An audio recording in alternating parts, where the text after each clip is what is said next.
you remember well, Professor Cowper and I, we are number 4. Do you remember that? First class. We are number 4. I think that the first thing. Yeah, Robert and I, we are number 4. What does that mean? Actually, Taylor told me that we should be number 4. What is Taylor? You just told me that we should be number 5, I remember. So one means that we are number 4. You remember that? Who's number 1? Or architecture itself, your classmates. So which means that now we are not even number 4, number 5, let's say, and they are the leaders now. Okay. So yeah, the stage is yours.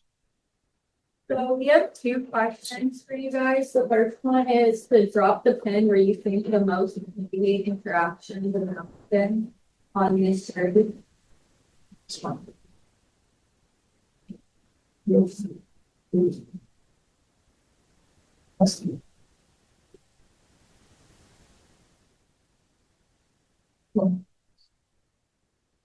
teaching us. Wow.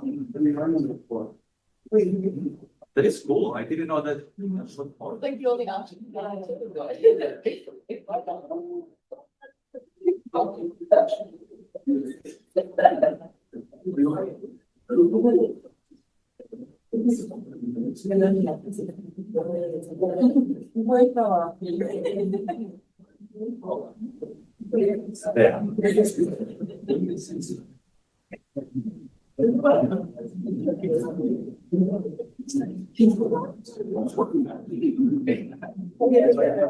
Are you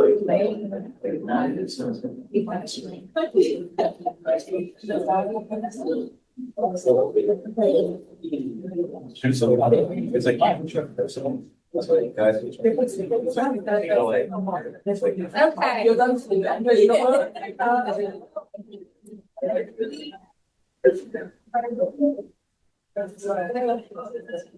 So before we discuss why you guys chose the spots you chose, since most of you are in this little area right here, we're gonna go to the second question, which is, if you guys think that is the best places, what parts of the image are not serving the community and don't add anything in terms of community interaction?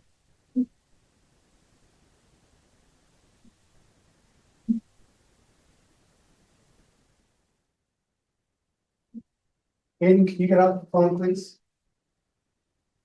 Can you get off the phone, please? Can you, sounds like you're talking on the phone. No, it's not gonna hurt. Oh, okay. Can you remove your earbuds, please? And close your laptops? Thank you. Can you repeat the question again? Yeah. So you guys chose the spots where you think the most community interaction happen. So now we're wondering, for the areas you didn't pick, what about it is not serving the community? What about it is making it some community interaction? What it encourages? Like areas in the street that you would avoid, like places that still need work, places that are less inviting. Pretty much the opposite of what you chose on that first slide where you think a lot of people would be interacting. Yeah, like maybe parts of the street that are a little bit less safe than what you chose originally.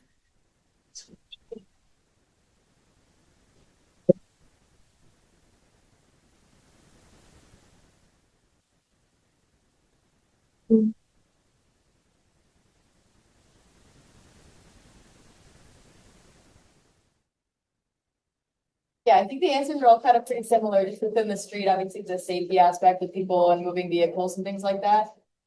We just chose an aerial photo like this of a really busy street so you could understand, obviously through the readings and other things, about the complexity that happens within buildings and like between buildings on the sidewalk. We talked about eyes on the sidewalk, and then specifically through some of the readings, just understanding that like a city is about like the intertwining of people and like their experiences. There isn't specifically one area where people are only working, only transporting, only shopping and things, and just understanding how those relationships intertwine and creating those portions that will bring people together in such small spaces. We talk about storefronts, we talk about and creating that safety on the street, because Obviously, walking in the middle of the street is one of the most dangerous things, and creating an environment on the sidewalk so that people can still circulate around vehicles and around pedestrians.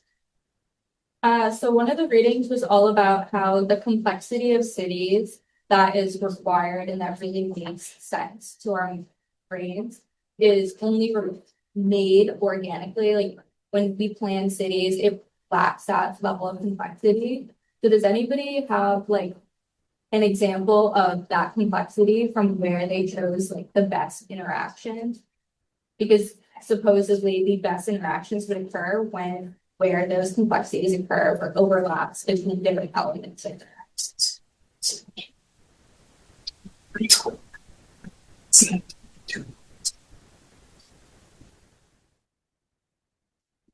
Or like, why do you think that streets and transportation are so prioritized in cities when they clearly create the least amount of community interaction? Like, there's so much unsafety, or like so much, you feel so unsafe on the road. Like, do you have any recommendations on how to make places safer? Like, do you determine where roads go completely away from where pedestrians interact, or does this relationship still work?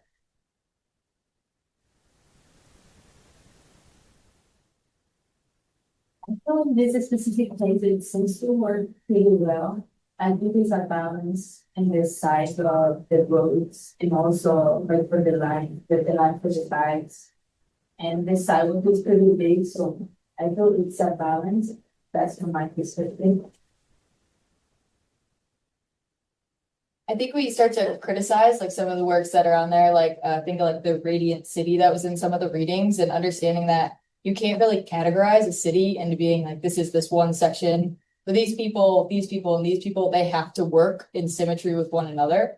And that's why we talk about the importance of what happens on the street, because there's so many groups of people, including how people transport, walking, biking, driving. And I think that a really important theme for our topic today is understanding how that can also be beautiful without completely creating separate lanes and creating that people can't interact between. I think like crosswalks are a really good example of that, and understanding safer ways that people can get across other transportation and still intertwine with one another. Another thing we were hoping to focus on today for the lecture, we took it from a lot of the discussion posts. A lot of you had similar questions of, well, if this complexity that is required is usually created organically, is there a way that it could be expand complexity?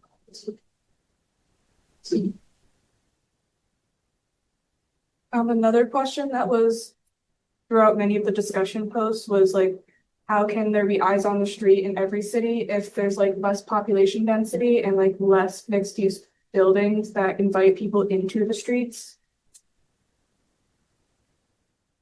Another thing to do with that was a lot of people don't go to stores anymore to buy things. A lot of people are working from home.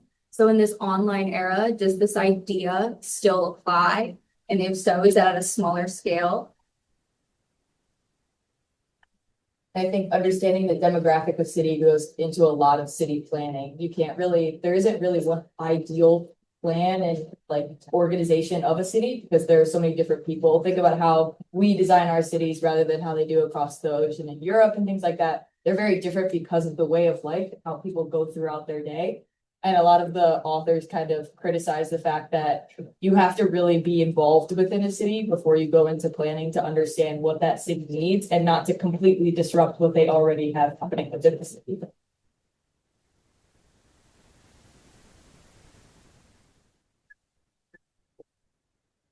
And Rob, I would say suburban streets, also, yeah, suburbans. But this is all somehow already. What else? Brief? Well, to that, I said what I was gonna say. Like the street itself, like the road is very important. Because, it might not be like serving the walking community, but the people that drive on the street are part of the community too.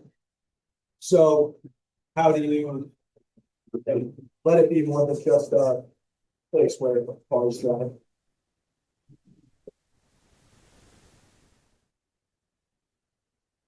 What else? Any other things that you are missing here?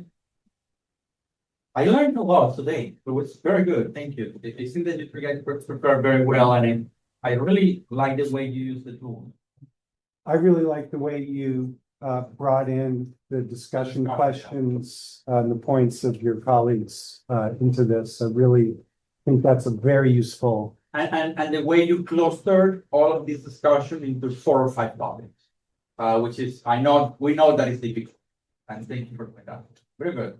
So, something that Robert told me after Tuesday class, that something great of this class is that we have two moments.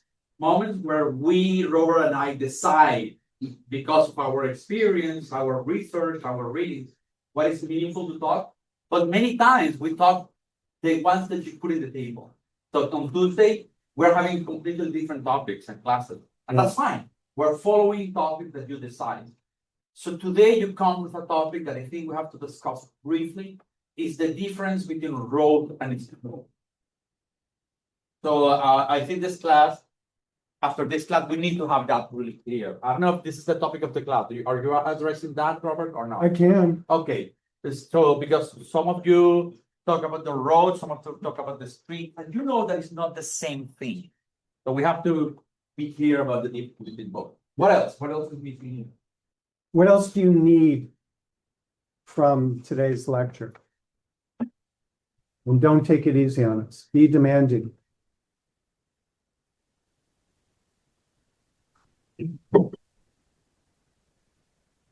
Isaac. How can we as designers encourage people to participate in civic life?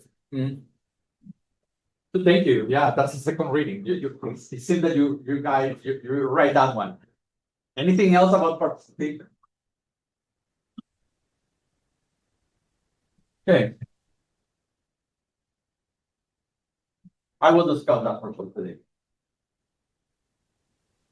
Maybe like some of the failures of like a large like modernist urban plan and like alternatives to urban design, which don't try to like do everything at once.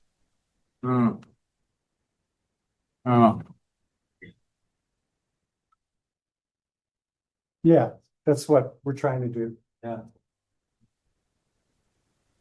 I feel like as planner, whatever you're deciding to where you're gonna put traffic, I guess, so. And deciding where you put traffic. I guess influences how that street behaves, because. I don't know, because you could just divert traffic, I don't know how to explain that any better. No, you got that. We got that. Yeah, we're designers, we're not traffic engineers, right? So why are you showing us things where it just displaces traffic? It connects with Chris's motorists or people too, right? So designing traffic dislocations. How do we do that? We're not traffic engineers. Right? Is that it? I also think that there's like a word that's used a lot in the readings and that we discussed is like complexity of cities. And I think that's a very overwhelming word to think that like you have to be able to fully understand the complexity within like the city that you're designing. So I want to know more about like what steps you have to take, like working with like what city you're in and the people within the city, and just understanding like how to overcome the like daring word of complexity. Okay. What is complexity? We have several weeks of complexity topics. It feels like the chaos that can occur within a city, and like understanding like the things that you can't control, and understanding that like everyone's going to have a different experience within a city, and how being able to serve all types of community within a smaller space. Yeah, that's going to be the anchor question of week 3. Yeah. So good one. Yeah, this coming, yeah. Okay.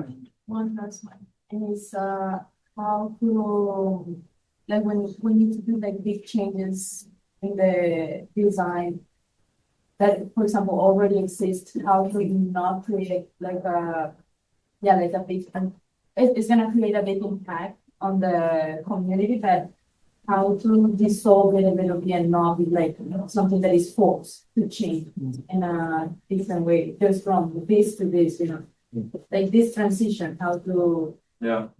Got that. Yeah, it has to do with the scale of our interventions. We're bulldozing an entire part of the city. How do we do that without? Yeah, but also causing- how do you integrate, how do you make that more, how can people accept more? Yeah. Yeah, change? especially if it's participatory. Yeah, especially, yeah. People are gonna shut it down. Oliver, did you have one? I thought I saw you. Okay. If your laptop is open, Ignacio's gonna come around and ask you why. Okay. So thank you. And let's move on. Thank you.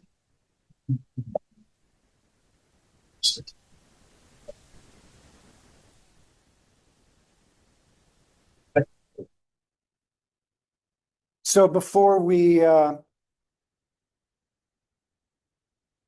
go too far into it, I just want to point out that some of you, no one's asked yet, but some of you might be curious. How come no matter how well I do in the analysis, I can never get them, right?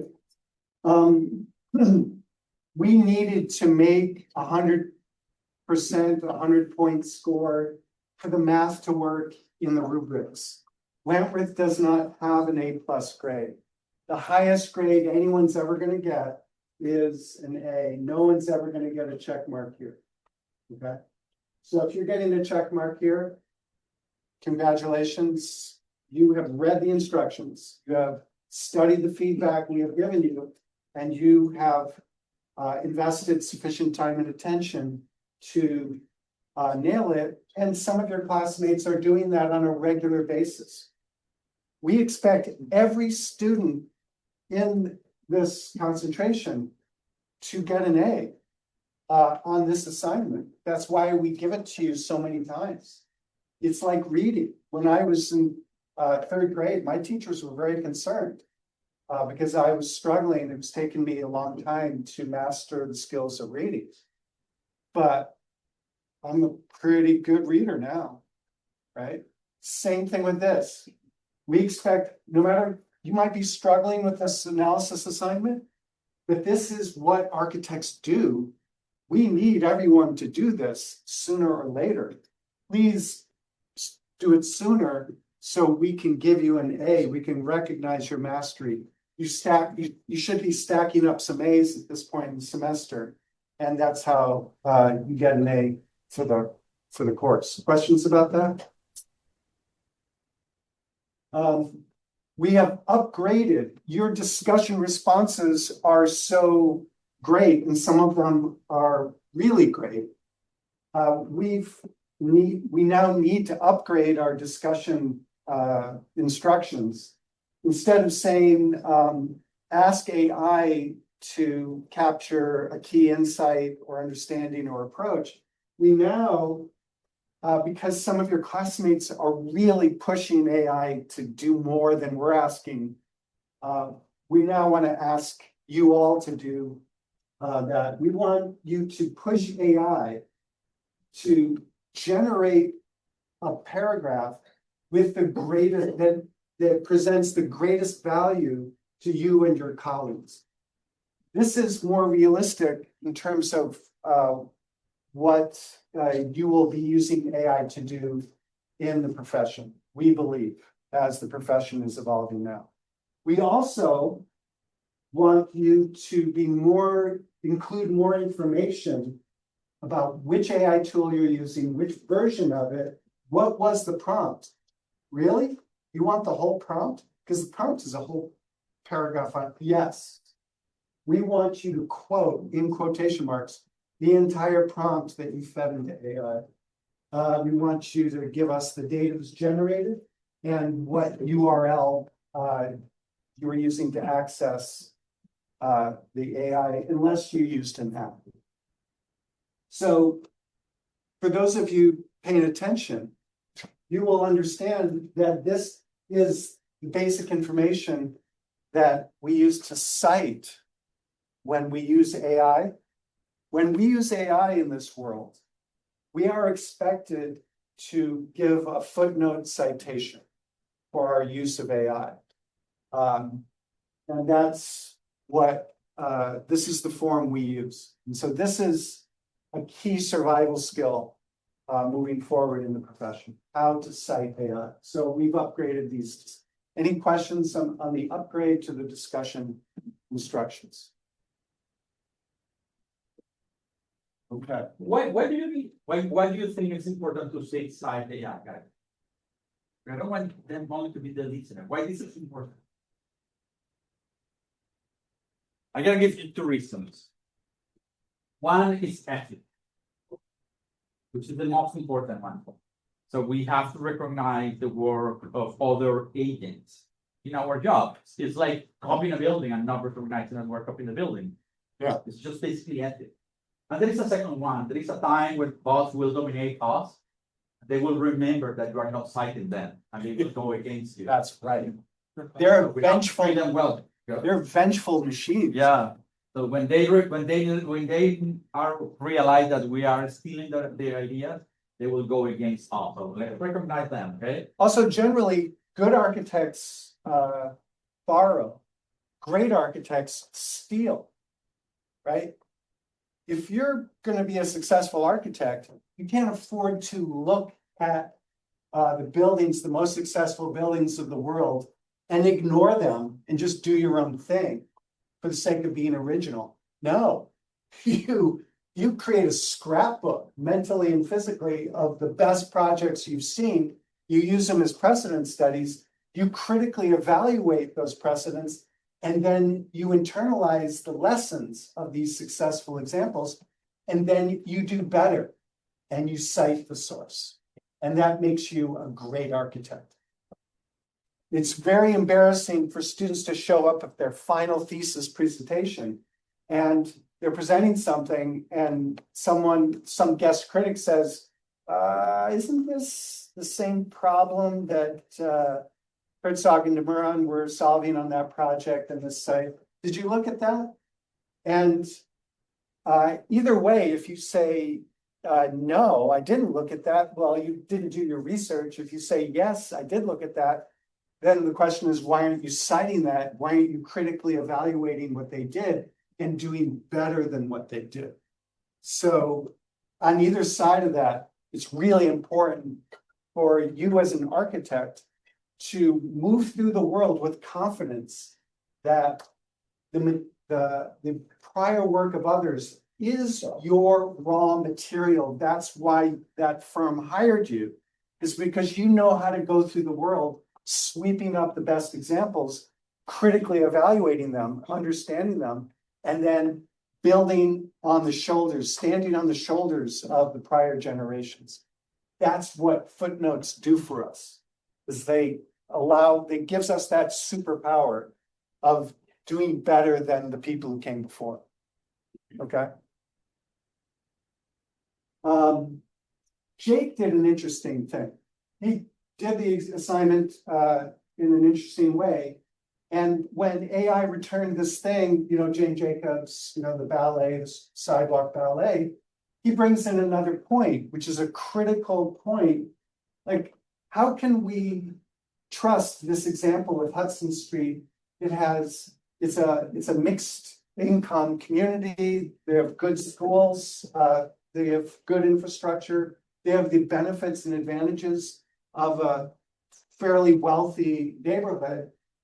Here in the United States, where we fund our schools, our public schools through property taxes, uniquely in all the world, no one else does this.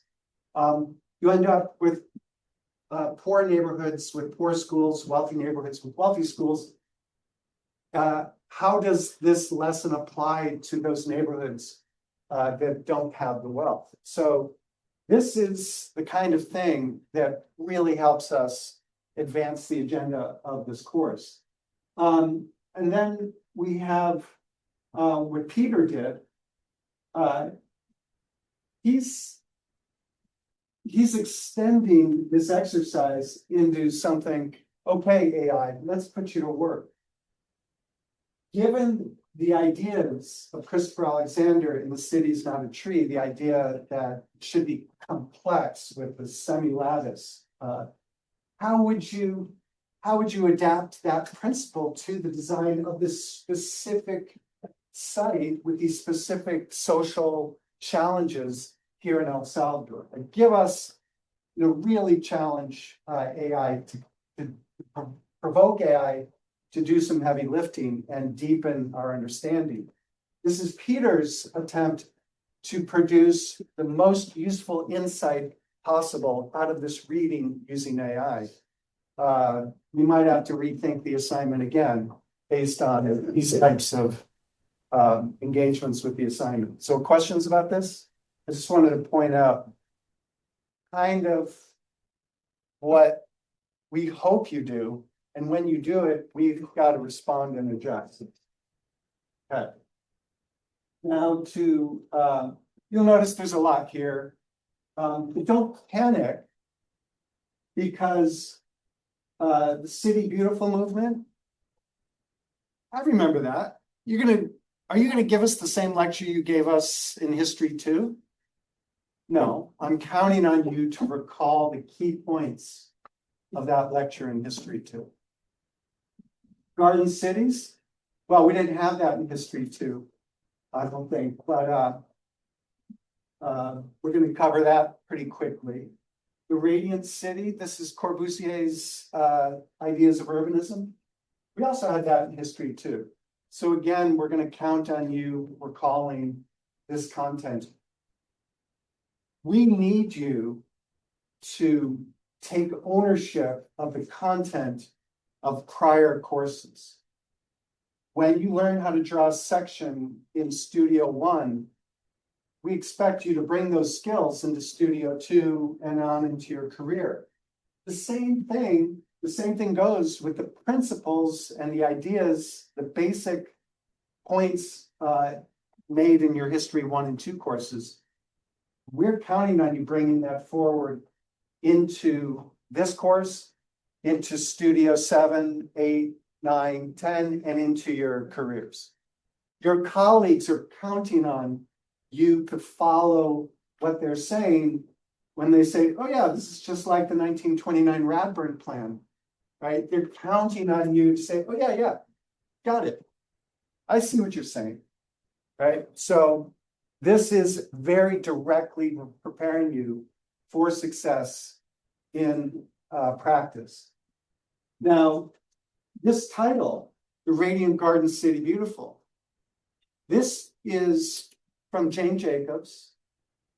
Jane Jacobs was saying, okay, you planners and you architects, I see what you're doing. I see you.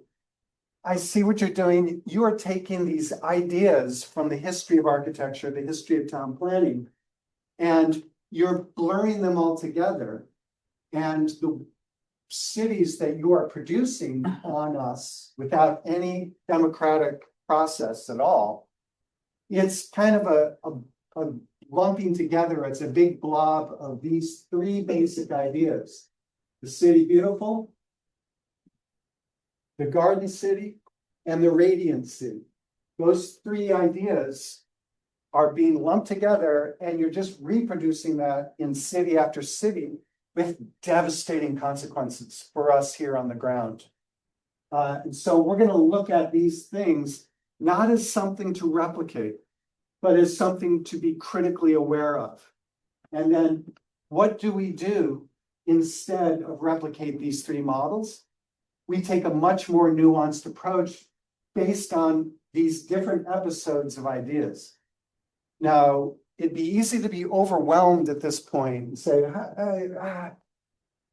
you want us to master all of these principles? Well, yes, we do, but don't worry. It's useful, again, to return to our idea of the operating system. There are operating systems and cultures underlying these three movements.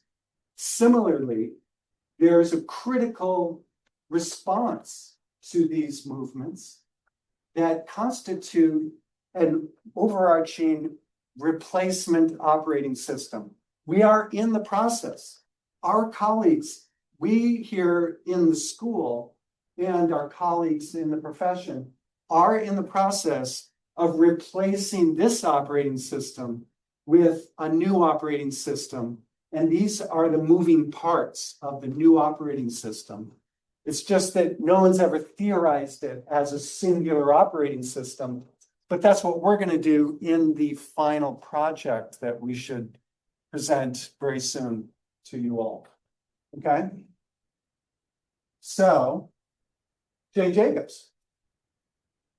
So these are the types of models, Futurama exhibition of 1939 was one example. It's most clearly a manifestation of Corbusier's idea of the radiant city, but it also has these City Beautiful and Garden City components.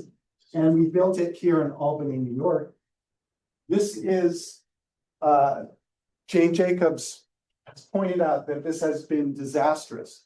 The common thread shared by the City Beautiful, the Garden City, and the Radiant City are big, simple diagrams. There are big, simple diagrams that are the key drivers of this orthodox, normal approach to the design of cities in the 20th century. This is part of the reason why we need to be very careful with our diagrams. We need to be critical of diagrams. We need to be sensitive to the impacts of our overly simplistic, and in this case, huge diagrams. These are diagrams that work when you're in low Earth orbit, looking down on a city. You bulldoze half the city and you impose the diagram on it. If that's the plan, you should push pause and critique it, because here down on the planet's surface at the human scale of activity, we have some issues. And so we need to practice being critical. Architectural education doesn't just happen in the classroom, in the studio. The power of architectural thinking is we bring our critical capacities with us when we leave the classroom, when we wake up in the morning and come to the campus. We are expected to be looking at the world around us all the time and critically evaluating what we're seeing. Your education continues beyond your degrees here at Wentworth. Your education continues on the streets, every place you go. When you go on vacation to Europe, your education continues. And one of the superpowers that you should have is let's look at the Wentworth campus and identify the operation of these three models, right? We should recognize that the City Beautiful movement manifested in every city in the United States. Where do we see the City Beautiful movement in Boston? We see it in the Museum of Fine Arts. This grand Beaux-Arts building with this axially symmetric forecourt. And in many cities, this would have resulted in a grand boulevard that cuts through what is now Northeastern's campus, so that people can come off the freeway, get on the Grand Boulevard, and see the MFA in the distance. That idea was stopped, so we only have a small chunk of City Beautiful. But do we have another piece of City Beautiful in this photo? Yes, we do. This building we are in is a framing element to produce a second City Beautiful axis. So the Wentworth campus was also conceived according to principles of the City Beautiful. And if the developers of the Sweeney Field were clued in and were like sensitive to these surroundings, then you would see two visual axes that connect, that cross at the center of the soccer field of the site to give us views of the MFA and another view of Wentworth. So that's the City Beautiful model at play right here, where we live and work and play on the Wentworth campus. The Garden City, we see it in Sweeney Field again. In the 1970s, the Wentworth trustees said, let's Boston is not safe, and these wealthy families don't want to send their precious little darlings to the deep, dark, dangerous city to go to college. Let's move Wentworth to the suburbs. We came very close. The land was in place. Wentworth almost moved outside of Boston. But at the last minute, the project failed. And so what they did instead is they took one of the most expensive pieces of land on God's green earth, and they made it an almost regulation soccer field. And the reason for this almost regulation soccer field is not quite big enough, but we need to take photographs of the front entrance of Wentworth with a grassy field in the foreground with happy, beautiful students walking across the grassy field. And so we needed a garden city image to boost our enrollment and make it attractive for the families who can afford to go to Wentworth. Right? So that's why Sweeney Field. And then the Radiant City, we see it all around the Wentworth campus.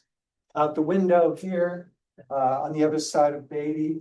This was the Radiant City model of Corbusier that created all of this public housing. It eliminated the street grid. It cleared the site, and the first step was to orient the buildings north-south so that it was not oriented to the urban environment, it was oriented to the sun. And that was the driving design characteristic. The space between the buildings were not streets, they were not outdoor rooms, they were garden landscaping. It was the space left over when you set the buildings up to do, the object buildings to do what they were supposed to do. And then you run motorways through it in order to just, get traffic through. So the street was the enemy of the Radiant City. We must destroy all of these outdoor rooms that are the streets. That was the whole point of the Radiant City. So we can see it in everything we do. And if we don't identify what the operating system is in the built environment around us and in the projects we're presented with, we are at risk of reproducing those harms of these models. And this is something, so again, the first place to engage the enemy is inside ourselves. Look inside, identify your inherited understandings and be critical of them. Some of them are useful and good, but some of them are we're at risk of reproducing the harm of these oversimplified models because we don't know any better. So the first obligation of design professionals is to critically evaluate the models we bring with us and find better, higher performing models for the society that we are supporting.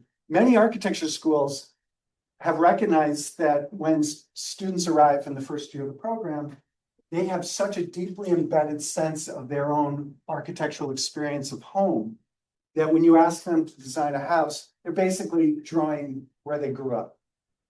And that's what we do. If we're not careful, we simply reproduce the environments that we know unconsciously. And so they make that the first assignment. Just draw the house where you grew up. Now critically evaluate the architecture of the house you grew up in so that you don't blindly replicate what you knew. And you find better, higher performing alternatives to the things that are deeply embedded. We basically need to do the same thing here. Many of us grew up in suburbia. Who grew up in the suburbs? Who went to high school in the suburbs? Raise your hand. Yeah. So we know how to do this. When we are asked under pressure to simply draw a community or some aspect or do a site plan, we instinctively design a beautiful building in one separate step. And then we say, okay, where do you want the beautiful building? oh, you want it on this site? Okay, I can do that. So, and it, whatever space is left over around it is, it's grass. We know it's grass. And it's got a 2 or 3 car garage and then there's these streets with no sidewalks. Because that's where we grew up. That's what we understand. We're at risk of simply replicating those systems without critically evaluating them. So that's the challenge of being an architect. So I'm going to skip through some of these.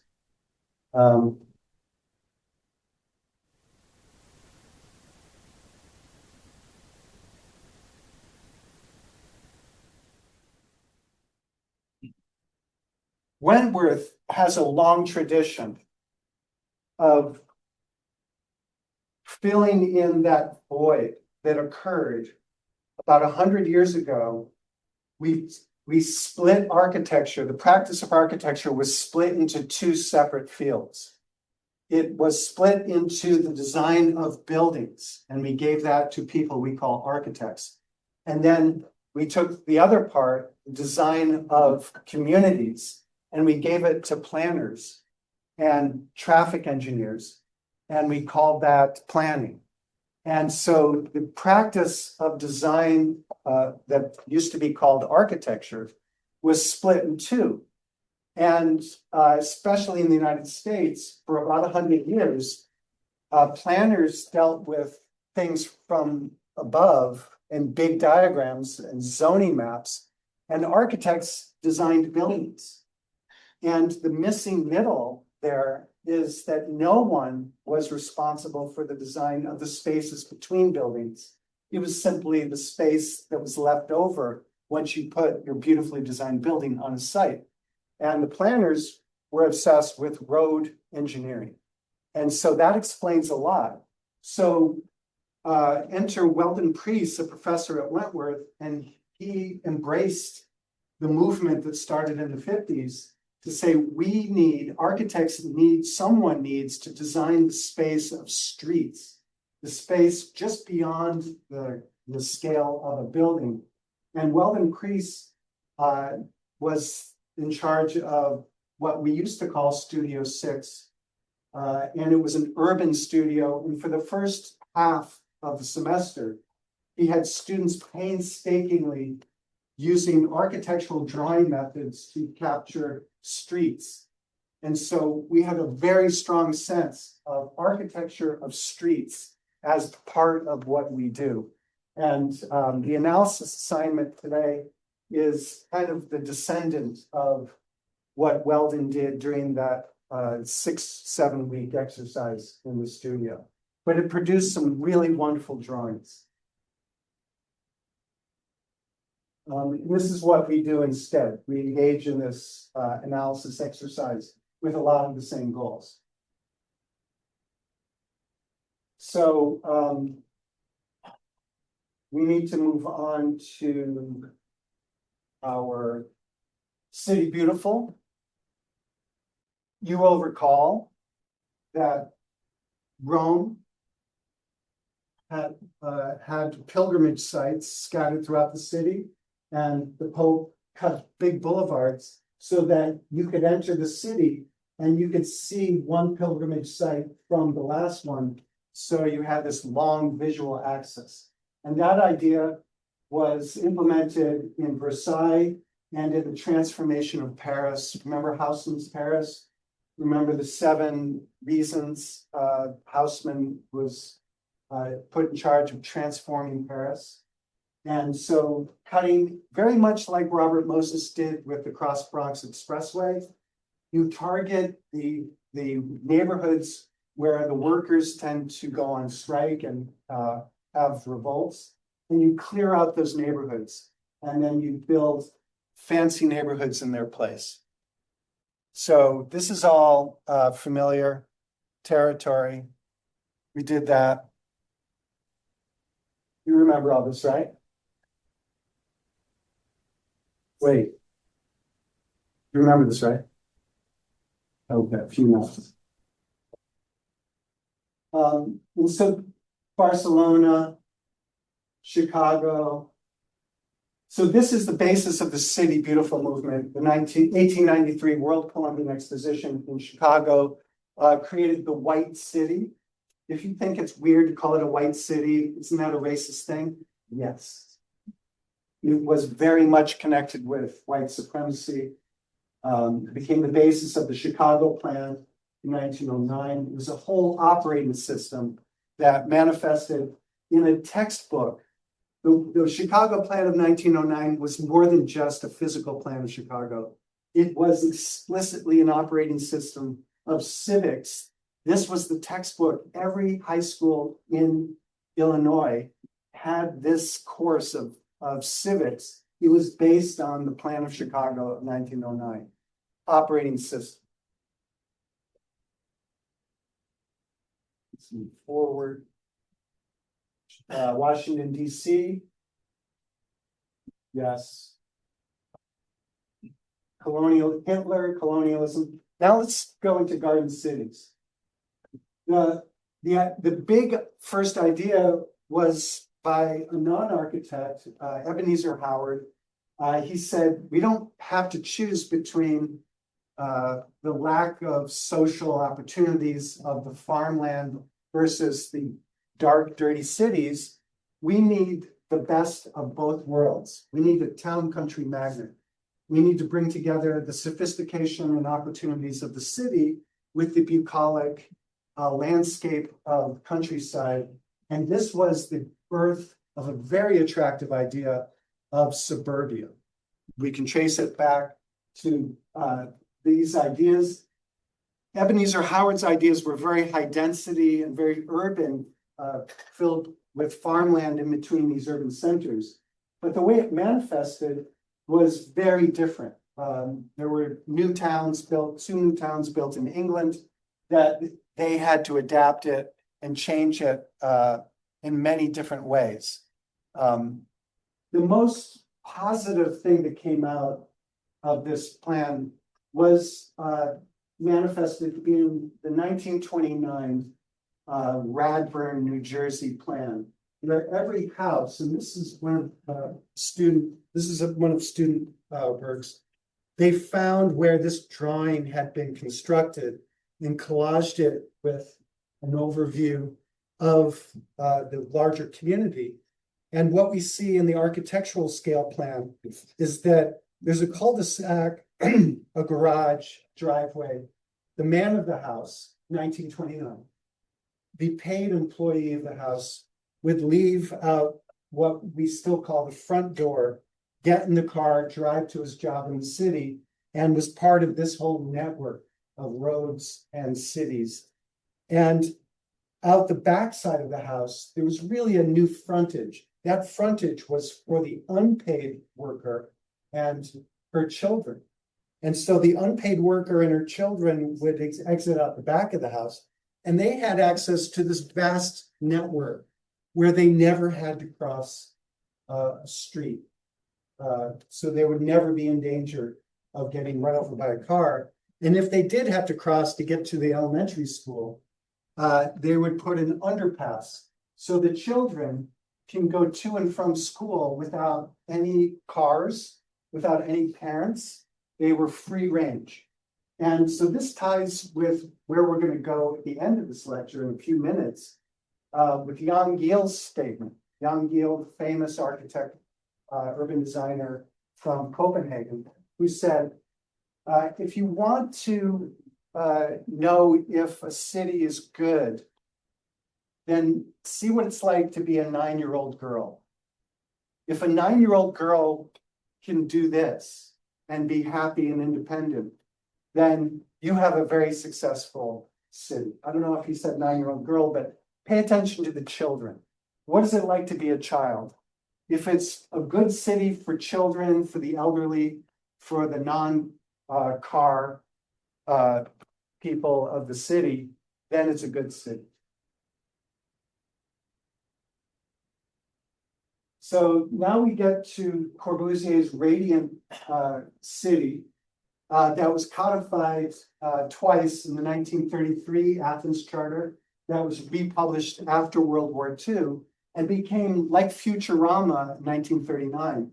the Athens Charter was presented as a blueprint for how to rebuild cities after World War II.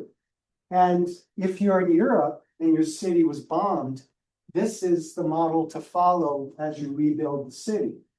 If you're in North America and your cities were not bombed, then you need the 1949 urban renewal legislation that released billions of dollars back when that used to be a lot of money to bulldoze cities like Boston, like this neighborhood in Boston, in order to replace your streets and fabric of the city. This is Paris. Paris is bulldozed. Here's Notre Dame. Here's the Arc de Triomphe. This historic neighborhood of Paris was to be bulldozed to update the city according to the radiant city ideas.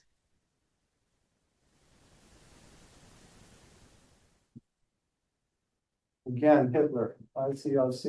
So connecting it with Alexander's The City is Not a Tree, the key concept behind the functionalist city were splitting human existence into 4 functions and separating them spatially, and thus separating them in terms of time and separating them in terms of the man leaving the house and the woman staying home with the children.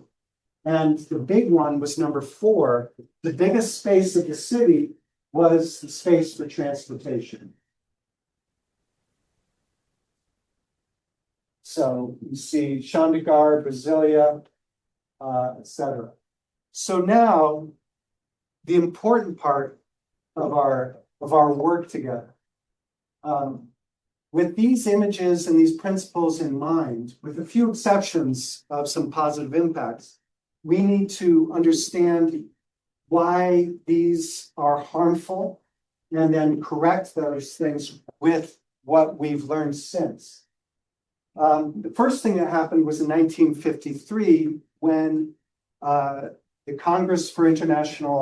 International Congress for Modern Architecture, SIAM, Corbusier said, hey, younger generation.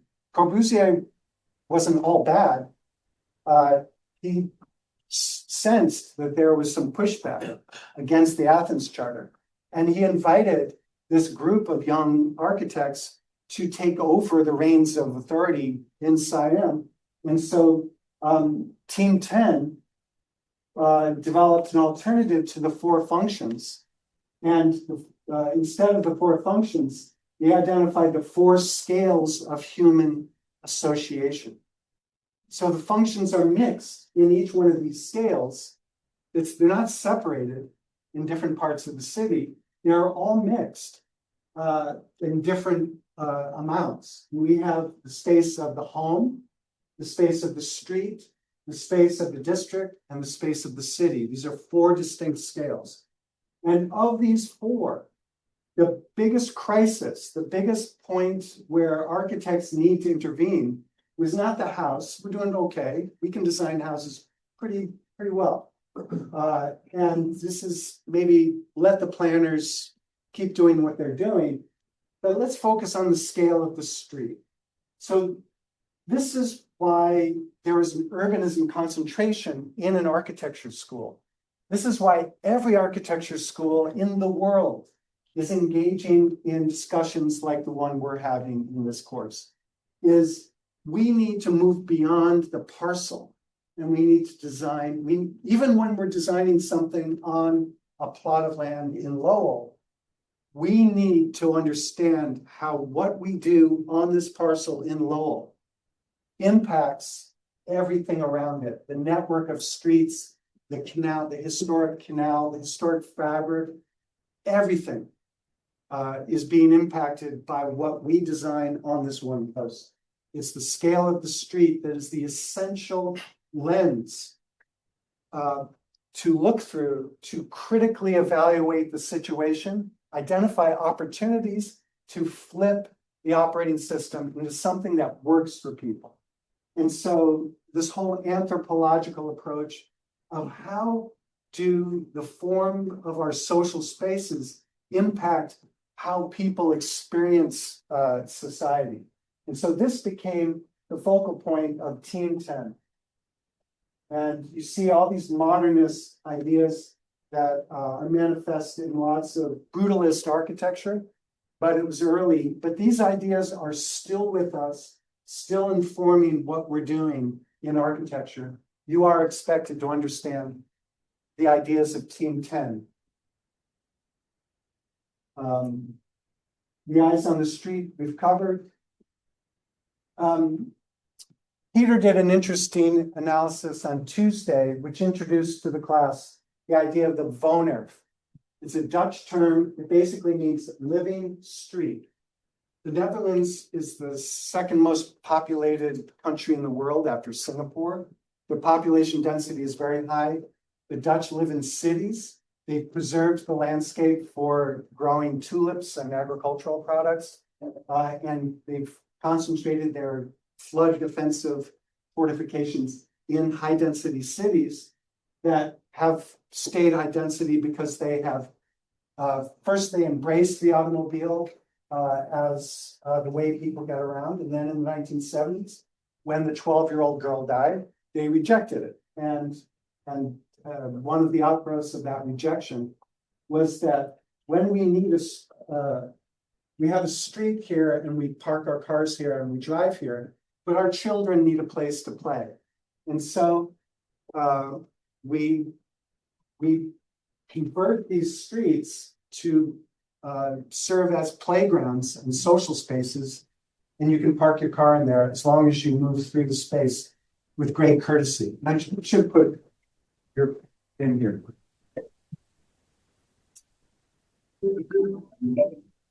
Well, it's a very nice street to live on here. Because people are outside in the evening, talking to different neighbors, and children are out playing. They just run up and down, and they run up and down. Almost an extension to your living room. Yeah. Co-housing is an idea that came out of Denmark in the 60s. It was codified in a book in the 80s. It has come to North America.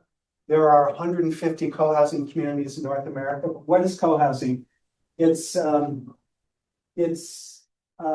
deliberately collective endeavor where full confession, I'm in this picture somewhere. I was one of the founding members of Cambridge Co-housing in 1998. We started meeting, we pooled our resources, we bought a piece of land, we designed a community, we built the community, and instead of minimizing our shared spaces, the way condos do, because we like our privacy, we maximized our shared spaces. We made a dining room, which is where we are here, where we have meals together 3 times a week, but we also have our own homes in case we get fed up with all the socializing. We can always withdraw. And so co-housing, it's not just a way of organizing, but it's also a way of forming spaces. And it also unlocks one of the big problems of the big diagram Radiant Garden City approach, is it requires participation. We use the Dutch idea of consensus. And if one person out of the 88 people in our community says, I don't want a tree there, then we don't plant a tree there. We have to get consensus, at least in theory. And so we are we're aspiring to be at the very top rung of the ladder of participation. And these architectural forms are the forms associated with this social operating system. So here we see a vivid demonstration of how the formal spatial arrangements of the architecture are directly connected with the institutional arrangements, the organizational, the operating system of how we manage life in our community. So, complete streets, 15-minute city, the transit-oriented development. So let me add, I'm gonna let you watch the 2 videos that are remaining in the slideshow on your own time. Because we are out of time, but, these are all approaches that deserve to be looked at in greater detail on Tuesday. And so if you're looking for an idea for what to do, for the analysis for next Tuesday, please, revisit these slides, choose something that we're glancing over here so we can dig deeper, more deeply into it with the benefit of your example. I especially want to recommend transit-oriented development, because this is a real thing that you will be dealing with in your studio work in the coming semesters. And even if you don't, you will be dealing with it in practice. It's one of the most transformative ideas that it sits at the core of what is wrong with the operating systems of the 20th century and what we need to change. It produces housing density, it produces social spaces, it produces alternatives, viable, attractive alternatives to automobile dependency. It's kind of a game changer in many ways. So that's my pitch. Here's the second video about this man, Young Gill, and his fundamental principles, the 5 rules for designing great cities, which really is a comprehensive pulling together of a lot of the principles at the core of this emerging operating system for the 21st century. Stop building architecture for cheap gasoline. Start building public life as the driver of urban design. Public life should be at the core of every housing development. Designed for multi-sensory experiences, not just the scale of the City Beautiful movement, which can be so grand because the human scale of the vision is so large. But don't forget the smaller sensory scales of hearing, of touch, of texture. Make public transportation more equitable and more attractive for everybody. And when in certain areas, he says ban cars. He doesn't say ban cars for everybody. We still, motorists are people too. Think of my dad. He used his car like a wheelchair. Take these things into consideration. Okay. It's all in the slides. All right.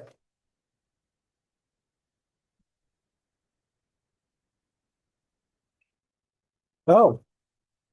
Oh, please. Thank you. No. you know that I love the World Cup. And something that I always impressed, why in football? I mean in soccer. When we achieve something, when they achieve something, they hug others, they're really happy. And why in other professions? When we do something great, we don't. Oh. So this is someone that I have said, oh, you did a great job. Oh, thank you. Just so you would make that, why not? Thank you for that, I should slide on my knees across. So okay, I just touching something that I realized something in this class, in Robert's class. I will share that. One of the difficult part of being second is I only have to change my mind following the new version of this presentation that you did today. But if you remember, we started this class. I just want to remember why we're doing backwards. So we started this class talking about the issues of ecologies, the issues of climate change and the Anthropocene. And then we moved towards the lack of opportunities, the lack of access, the issues of all the social issues that we were having. And then we moved backwards to understand that there was a racial issues, an American view of design, all of the problem of race, And we are moving backwards to understand that we were isolating environments and using the automobile as the main tool to connect things. And now we're getting why this is happening. This is happening because we decided to adopt certain models that isolates people.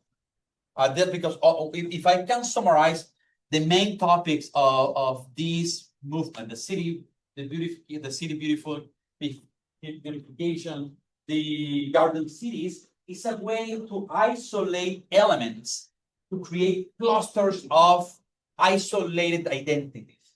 And some of the examples that you were showing as a solution, as an alternative, is the opposite. How we share things. Yeah. Actually, how we have infrastructure that shared idea, shared system, shared people, allow people to share. And the reason because I'm saying that is because there is no way. Sorry, by the way, and that's the big difference we were talking about Tuesday. In my class, we were talking about the difference between traffic and transit. Traffic is the traffic of cars that are of an isolated part of the mobility. Transit is how all of these things comes together. And in transit-oriented development, you have more than mobility. You include complexity, Savannah. So it includes the way transit allows you to increase the value of land, and that permits reinforcement of other programs and how that fits mixed use. It's a way to understand that transit comes with other solutions rather than moving around, and how that comes together. And that coming together is basically trying to understand how we all participate in that. In those projects. So I want to emphasize two things today, hopefully.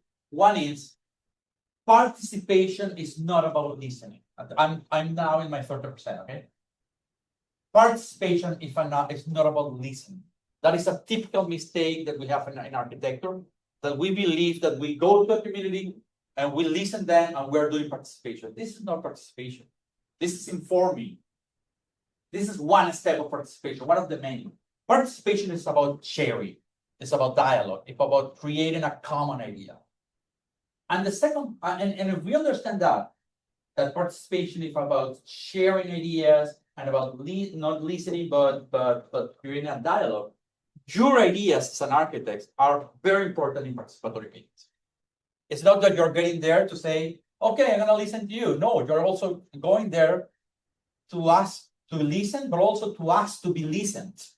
So you're going there to create a dialogue that where your idea, the idea of the community, becomes something that is stronger. And then my second idea is there are levels of participation, and that's fine.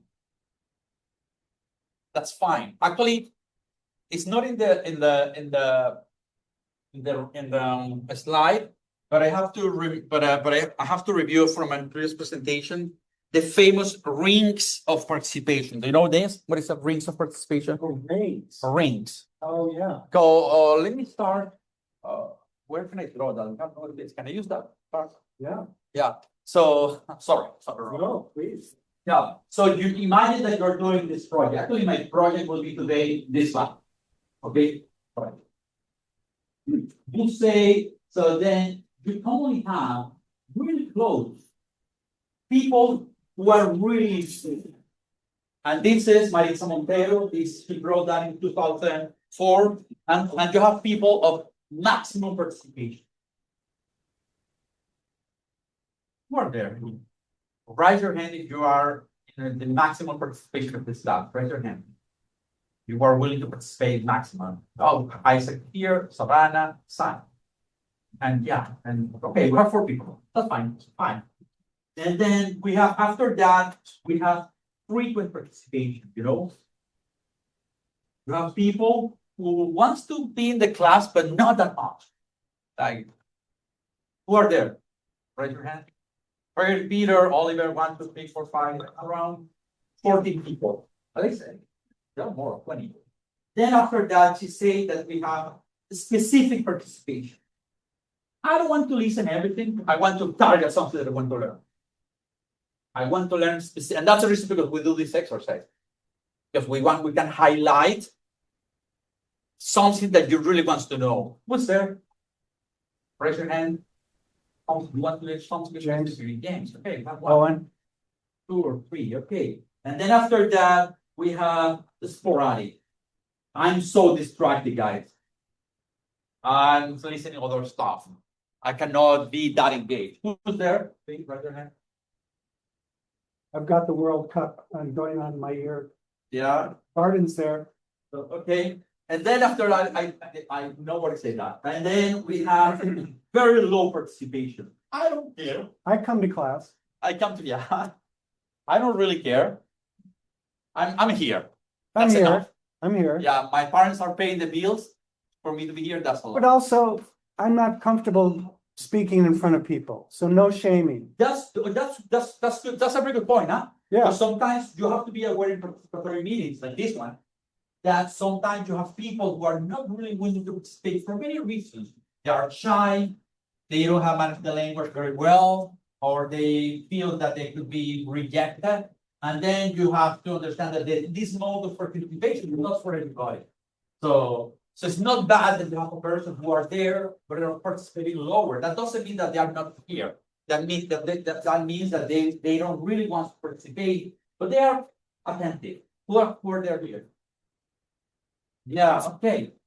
Here, thanks for your honesty and Taylor. Anything else? We have some people here.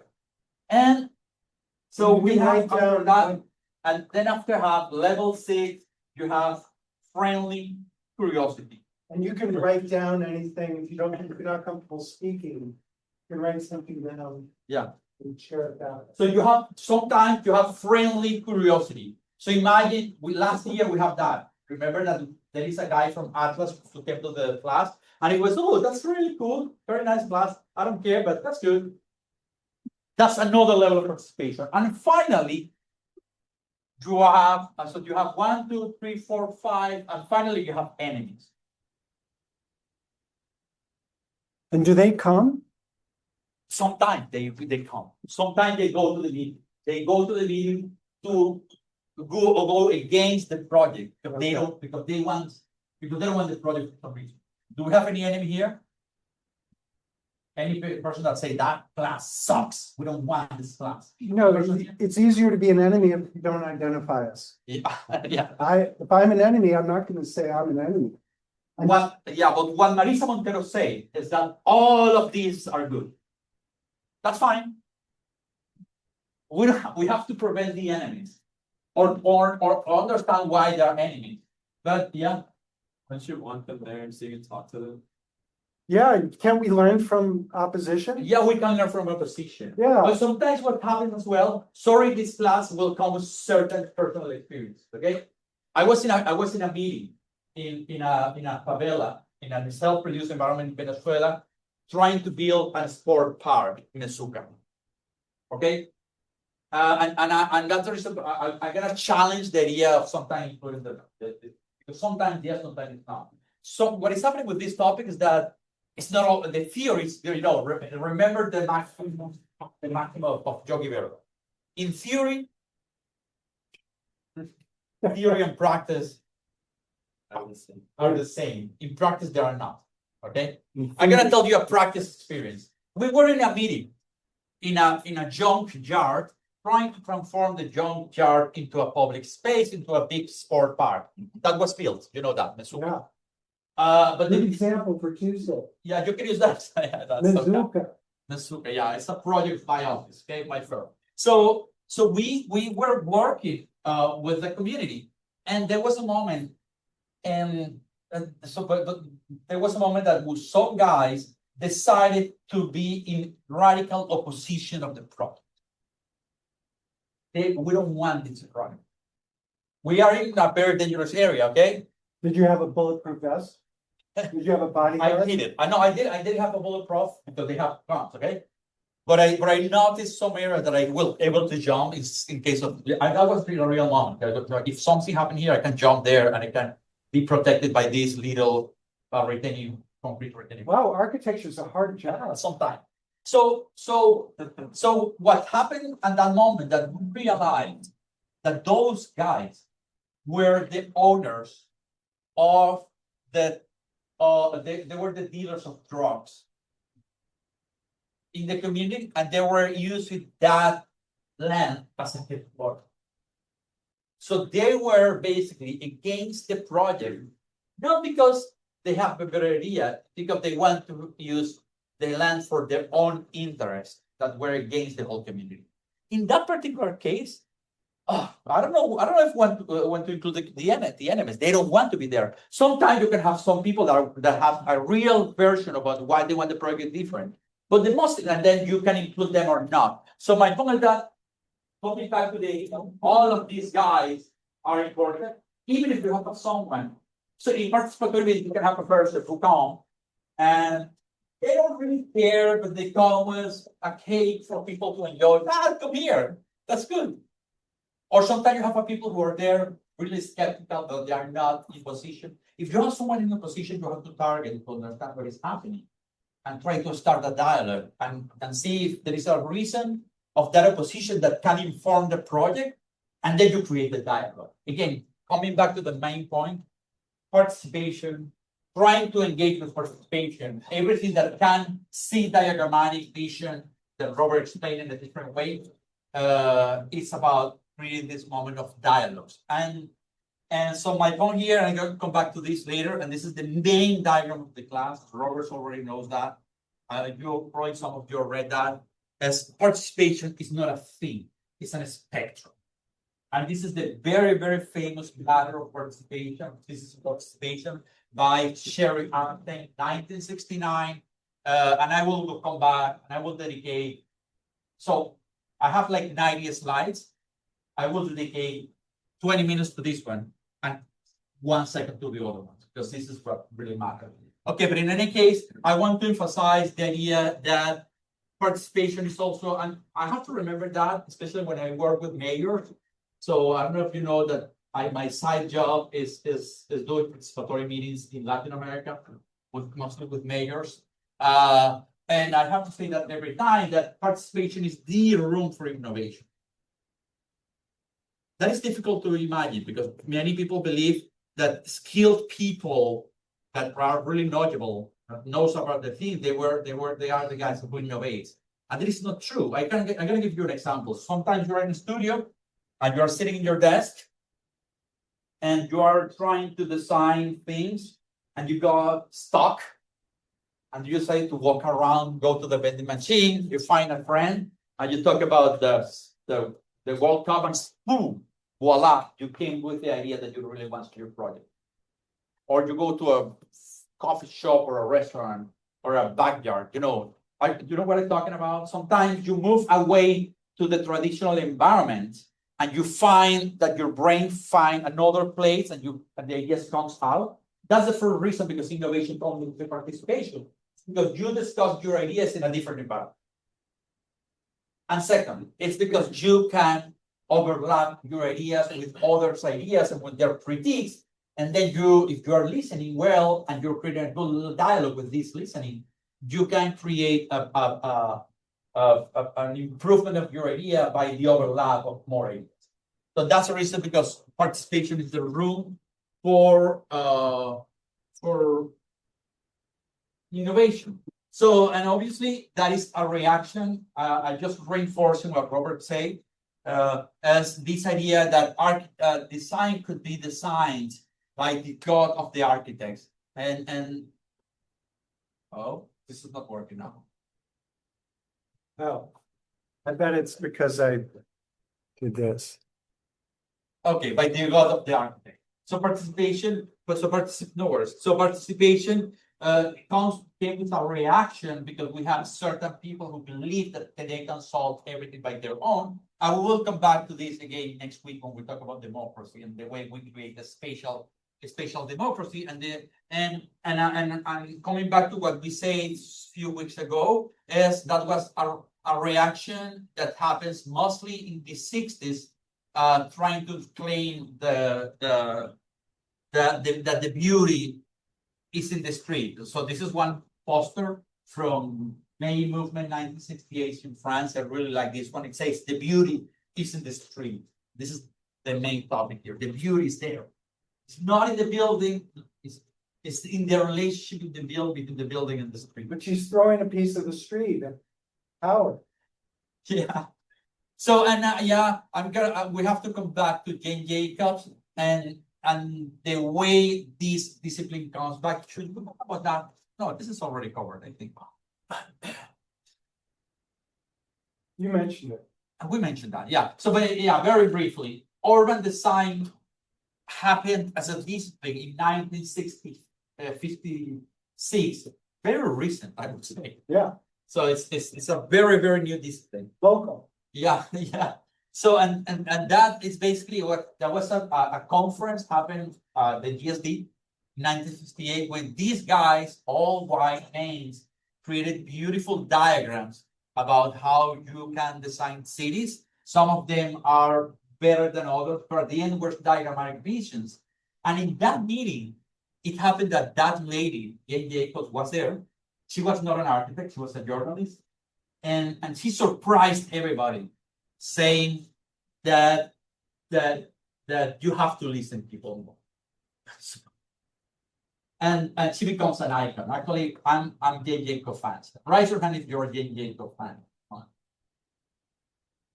Yeah. Jane Jacobs, Rosalia, that one, you know? So and there was very famous. This is explained in every single class in this country is this debate between Moses and Jane Jacobs and the way Moses created big corridors, big highways to create connectivity, and she was claiming more connection between these streets and the people, and that comes with my main topic today, which is the ladder of participation. For me, this is a manifesto of participation. If you really want to engage with that, take this reading in your pocket and read that every other year, every other month. So this framework what basically say that participation have levels. And the reason because I want to stop here is because I want you to decide if having citizen control is better than manipulation, or they can come together. That's the typical debate of this ladder. If these different levels can come together, or if these levels, or we should push up every time that you are in a meeting. You have to push upwards, trying to have the upper level of participation. Let me explain this. So did you read this reading? Who read that? About 1/3. 1/3. Okay. So those who read that, let's define each one very briefly. What is manipulation? Give me an example. Yeah, you read that. Give me an example. If imagine that you are an architect or any person, and you are going to a meeting. What is manipulation? Give me an example of manipulation and this is a problem of participation. Imagine that you're in a meeting. Go ahead. Trying to like convince somebody to think what I'm thinking. Yeah. Can you give me a tool that we have? Renders. Renders is a typical tool of manipulation. So renders are always amazing. In renders, the project it never smells bad. You know. So the weather is always perfect in renders. In renders, the people are the ones that we pick and the ones that the clients want. In renders, we always can put a blurred area that we don't like, you know. So and imagine that you're in a meeting and you present to the community a render that is really beautiful and you dedicated 9 months doing that render. Let's say 3 months doing that render. And imagine that with their capacity to design, but they are not architects, if they were able to make to do an opinion. So you say, this is what you want for you. It's impossible for them to say no, they have no the ability. Sometimes skills goes against participation. This is manipulation. The second level is therapy. And this is really frequent participation. So I'm doing a project in Uruguay. and the projects try to create ecological corridors, and the ecological corridors try to connect different ecosystems to engage the life of more than humans or animals. And in every meeting, I have to discuss with people who wants to make therapy about their own problems. You know, oh, in this community we have a lot of trash. Yeah, I agree, but this is not the topic, you know. And they always use the meetings to make therapy about their own things. My recommendation in these cases, when you have these issues, that you create a contract at the beginning. The topic is that one. But come on, therapy is better than manipulation, but it's not a still participation. This is what she called non-participation. On top of the level, she mentioned 3 levels that she called tokenism. Tokenism is like, you know what is tokenism? It's something that it happens to be something, but it's not really. You know the word token, what that means? Sometimes I feel that I'm talking for this university. So I'm Latino. You know what that means? That's complicated. Yeah. Sorry? That's complicated. Yes, but that is a real thing. You know what is a token? It's like these coins in casino that they are not really real coins. It's not real money. It's not real money. It's It's a chip. yeah. Stands Tokenism. in for something real. Yeah, for Cherry Einstein, they are not really participation. They pretend to be, but they are not. Yeah. You have information, okay? So which means that you go to the community and you say, I'm here, I am presenting what I'm going to do, listen to me, and I'm leaving. And this is the most typical participatory meetings in every city hall.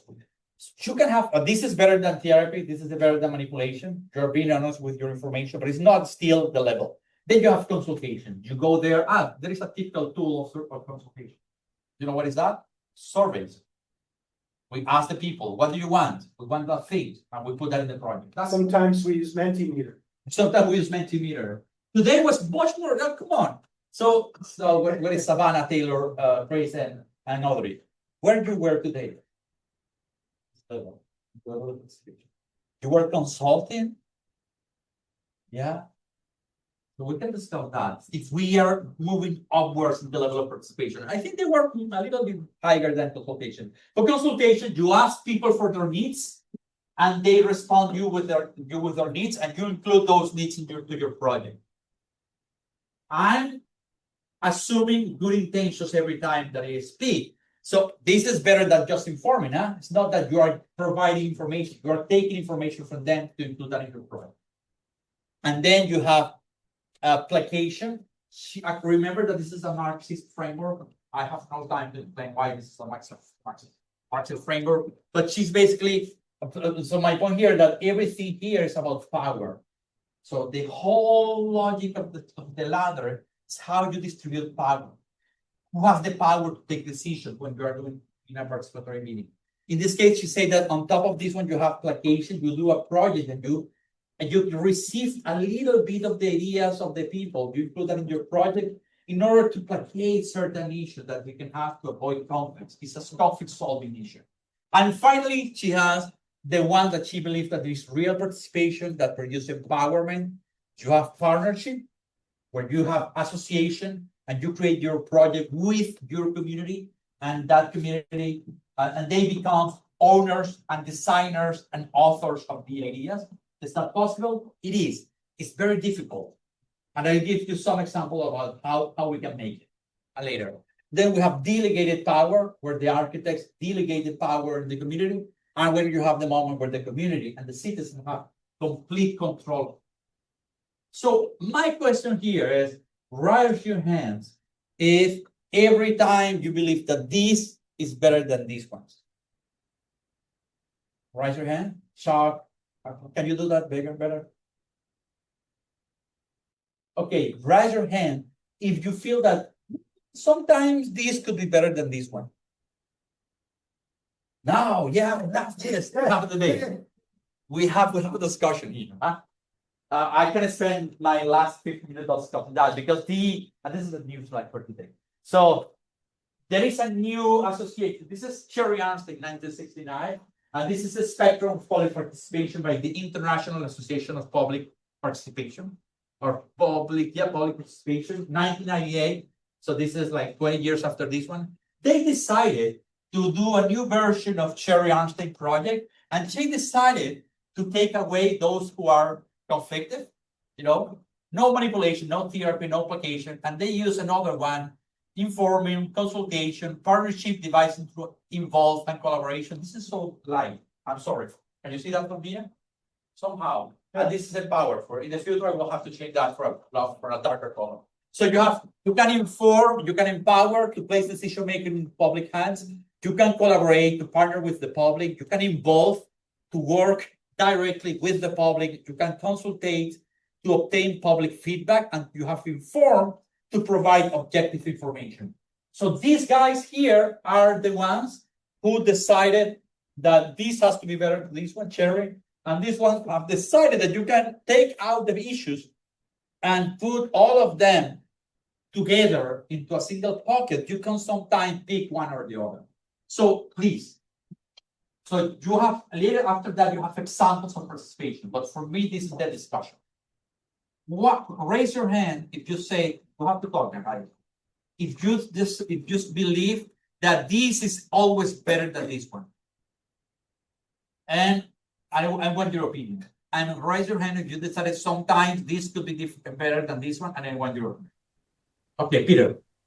I think it's because like what we're doing right now is like removing ignorance about these topics so that we're able to make decisions. But the citizens that are not doing this right now, that are doing other things, they still have ignorance about things like urban design, and everyone's going to. But I think like there are times like people are more knowledgeable than us about things, like specific things about their communities, but they might not be as knowledgeable about like specific things about design. Yeah, so you're moving more towards this direction then. I think it can go back up and down. Yeah, but he said that sometimes the knowledge is not on you, the knowledge is in the community. Any other comment? Any other opinion? Yeah, please. I think it's like the picture of the ladder. I think it's like stepping into the right direction. So you have to start at the lower and eventually get up there. You can't start at like partnership until you're not informed people. So Yeah, sometimes you have to start at the lower end of the ladder. you're pointing something that is really important, guys, which is trust. You cannot start from, and actually, if you go to a community and you say, I want to empower you, there could be a skeptical, you have to start gradually, but what he said that you have to move gradually from the bottom to the top. I was gonna say in my experience, my co-op, it was doing city planning, like I went to the meetings and there's like a complete disconnect of like the hierarchy of there's the plan commission people that vote, and then there's professionals actually do all of the research. And then there's the people that come into the meetings that have the loud voices that aren't necessarily the people that need to be heard. And then there's people that don't show up to the meetings, that don't own property, that are completely left out of that entire conversation. So I thought it's a very I saw it in real time, and I thought it was very true. What he's saying is something it's called coercive opinion. People who speak so loud and they dominate the discussion. You have to see how you placate or have other opinions. But there is another one that is more difficult sometimes, which is called group thinking. That we agreed something that is good, but it's not that good, So I'm gonna come back to that, Adam. I'm just gonna say that it's like usually the people that are the loudest, they're saying something completely unrelated, out of left field, and they already have their predetermined. But are you sure that they are unrelated, or you believe they're unrelated? It's like yes, it's like it's all anecdotal, but everything in planning is anecdotal. Everything's a different situation, but like people will just completely go left field. To us completely different. Yeah, they're doing therapy. Even if so, because sometimes you have people that are doing therapy, even if you're giving them citizen control. Okay. Yeah. Any other comment, please? So yeah, Peter. Yeah, I also just think that there are some things that citizens are going to care about, and some things that they're not. And in some cases, like you need to get them to care about it. But in some cases, you're going to be the person that cares about it the most, and it should be on you to make those choices. So if I can summarize these two very similar models, but they are completely different at the end, is that for Cherry Armstead, this is a political thing, and it's an issue of power. How will you distribute or give power to the people in order to avoid the diagrammatic design that Robert was challenging at the beginning. For these guys, they are more pragmatic. So participation is not a political thing, but it's a tool for design. It's a tool. So my point here is that it depends. Donna Haraway, which is one of my favorite theories, she said that every knowledge is situated. You have a situation that creates knowledge. So the knowledge it never comes in abstract. It comes with a situation and with a site. So the space where you do the project creates the conditions for the knowledge that you produce. So sometimes I understand that you can pick. So I'm gonna give you an example. If you go to a community, I'm gonna give you another example. I have to do that. Sorry. I was in a community in the same place, and the community were having sewage in the street, like dirty water, coming for the sewage. The sewage was broken, and the sewage was coming on the street. We go to the community, and there were kids who were getting sick because of that issue. And we went to the community and say, "Oh, we want more benches." I think it's not ethical to spend money to put benches if people are getting sick for sewage in the street. So in that case, we decided to have inform people that we were using the money to have a more healthy situation at that moment. You know what happened 1 month later? So we were able to find the money and to discuss with the fund community, and finally the problem was repaired, and there were no sewage anymore in the street. So we went to the second meeting. So it was very, very and that was in Antonio Jose de Sucre. So I'm talking about the real experience. We came to the place with Maritza, which was my mentor, and we saw a person coming out from the street where the sewage used to be, And you know what and that was clean now. And you know what that person did? She jumped the sewage wasn't there anymore. What is happening there? The sewage was normalized.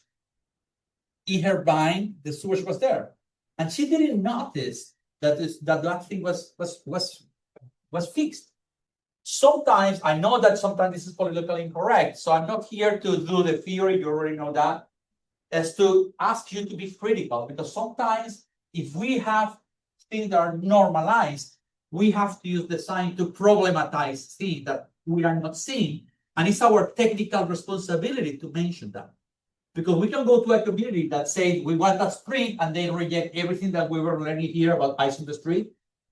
It's also our responsibility to put our voice, our ideas in the table and inform people to have the conversation and to move up and back. So sometimes I believe that we can, if we have good intention and ethical positions on the project, and if we are engaged in the participation, sometimes we can use these as tools to benefit the goods of the people. But at the same time, so in that sense, I'm here, but at the same time, I'm here in a way that at the end, and I'm with you, this is a matter of working to provide the people power to the people. That's the main goal, provide power to the people. Can we move forward? We have 5 minutes for night slide. Okay, what we'll see here, you will see here is my readings of very important books and some research. So you can come back to the presentation and see here is the citation, here is the reading, and I'm highlighting an important comment about the reading. So participation is about users to intervention with different actors and diverse actors to negotiate with complexities of different opinions. It could be an instrument for control if they have manipulation.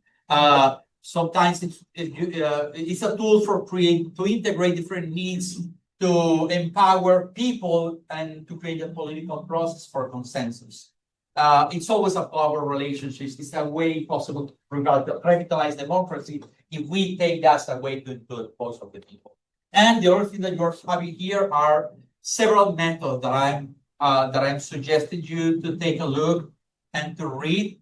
They are moving from tactical urbanism to workshops to participatory planning to also include sometimes you have games that you can design. This is a game that we designed in Petare that we apply in Queens in order to engage the people's participation to transform the project. And all of these logics are basically a way to try to find the innovation and make the use of the money more efficient because they were used for the needs of the people in order to increase the moment.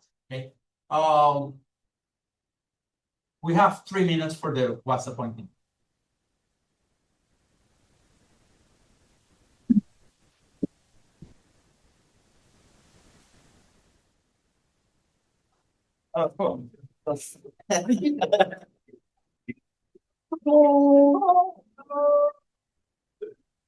Okay.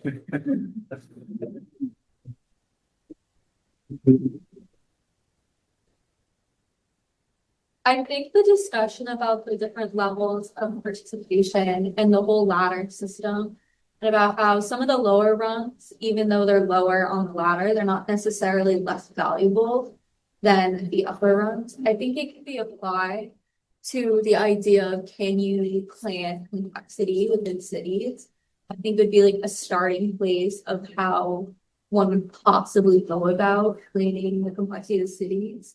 So even though it wasn't directly mentioned, I think that the lecture, some of the knowledge we learned could be applied to some of the ideas and the questions and go about coming up with possible answers for how you would design a plan.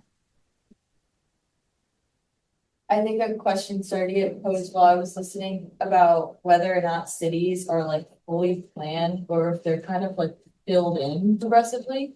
Because it feels like there's a lot of structure that happens within cities. And as we were talking about like Wentworth campus and things that are happening in Boston, it seems like there were a lot of like core principles that were put into the city of Boston. And then things are starting to slowly build into the city that would help like benefit what is already existing. And I think that's really important to city planning is understanding when we walk into cities that we're going to improve, what can we add rather than completely destroy and rebuild, kind of filling in those gaps that exist.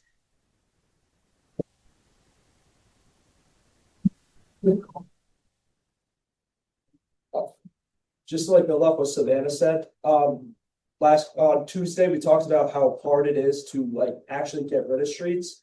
But with participation with the lecture Robert gave, you don't really need to change anything about them. If you get people to like cross these borders of the street, you kind of break up the flow of like all this traffic goes on. It becomes less of just a way of the road. You can kind of just dissipate that border and it doesn't become something that blocks off the city. Some things for this week's analysis would be eyes on the street, and then also the failures of the City Beautiful, Garden City, and Radiant City.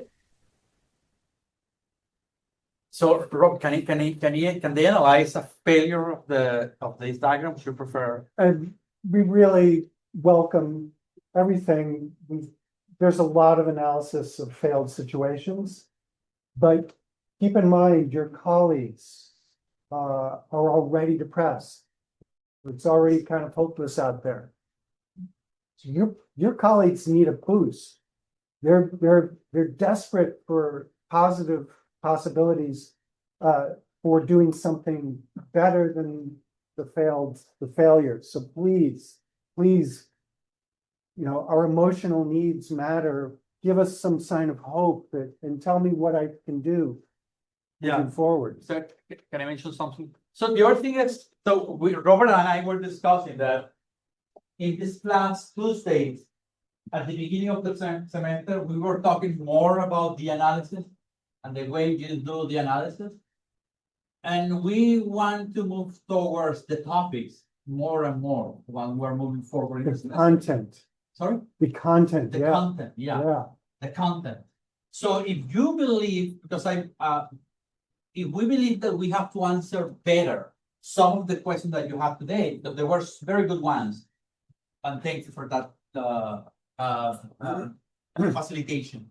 So Tuesday is an opportunity to come with these ideas and discuss that more. So there are many things that we can discuss even further. This is my first comment.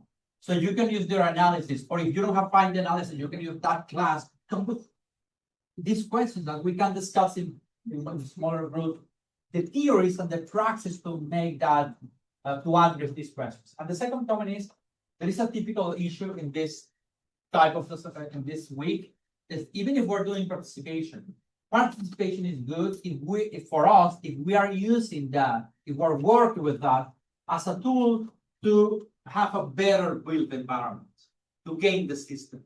So we are trying to find, if you want to do example of participation, try to find example where that participation transformed one space, and you can explain how that happened with the transformation of the space. There are a physical, spatial evidence of that experience, and not only the participatory process. And so speaking of participation, you'll notice that Thursdays are kind of, we're presenting a lot of information. We're bringing you up to speed. You've done some reading. There's a little bit of back and forth, but this is the moment where we tag you in, and you guys are now carrying the ball down the field. We're back here in the end, back behind, near the goal, and you're running forward with the ball. And let's see how far you can take it on Tuesday. So these questions are no longer for us. We did okay, but look at all those red arrows. We left a lot of questions unaddressed. Yeah. Now it's on you. Sorry, but now you do it.